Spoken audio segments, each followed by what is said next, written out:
Well, after failing to secure a clear election victory for the second time this year, Israeli Prime Minister Benjamin Netanyahu's grip on power is looking more precarious than ever. His right-wing Likud party is neck and neck with the centre-left Blue and White Party, headed by former General Benny Gantz.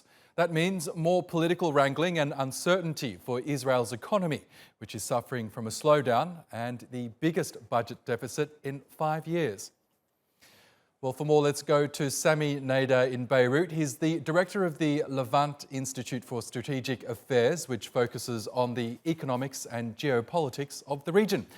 Welcome to Money Talks, Sami. Now, let's get to the economics in a moment, but look at the politics first. What does this mean for Prime Minister Benjamin Netanyahu, who's been in power for the last decade?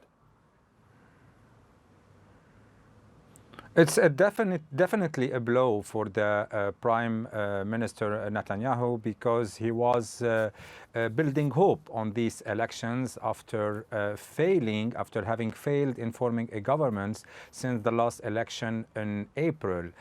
Second, and the big surprise of this election, is the position of Mr. Lieberman, who is now could be perceived as a kingmaker, because the form of the new government will largely depend on his role and his choices, and definitely Mr. Gantz has made some gains in this election.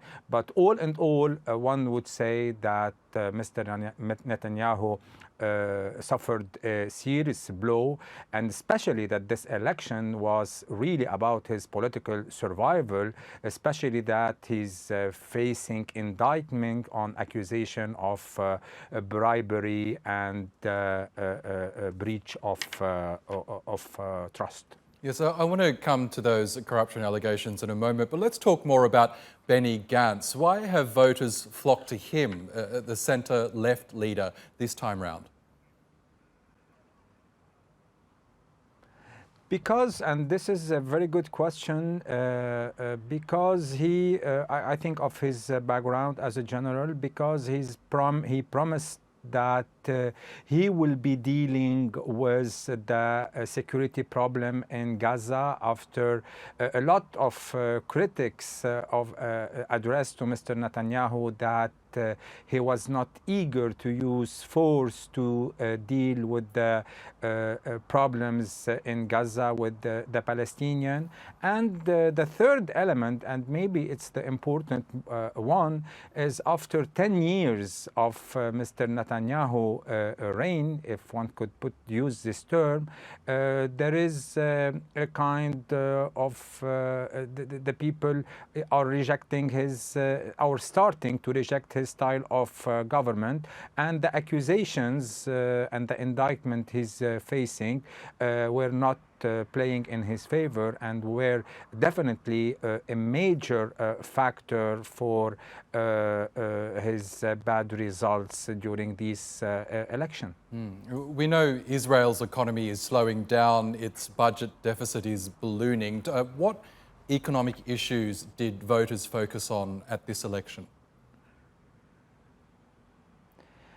I mean, surprisingly enough, the economy was not the first concern or the prime concern for this election, and the Israelis were concerned with more the corruption issues, and especially the security. More and more security was the criterion number one for the voters, according to the analyst. However, this election are important on the economic, or can be a turning point on the economic side. Why?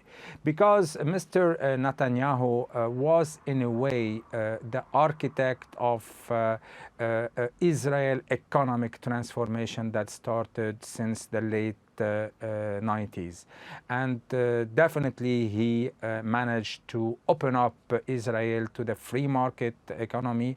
At first it was more of a socialist type of economy. He opened it up to the markets, and he reduced the budget deficit, which is a prime concern today, the growing deficit of the budget, as you mentioned in the report. And so with Mr. Netanyahu not being there, a lot of question mark will be raised about the economic future of Israel with the departure or the weakening, if not departure. He can be part of the future government, but the weakening of a man that is perceived as the architect of Israel economic transformation. One has to keep in mind that Israel during the last years has managed to develop its high-tech industry. It's the second or the third country in the NASDAQ, which is something that plays a lot in terms of competitive edge. And today, the uncertainty around the election and the type of government to be formed for the coming era raise more than a question about if this path is still sustainable. Okay, Sami Nader, we'll have to leave it there, but thank you for your analysis as always.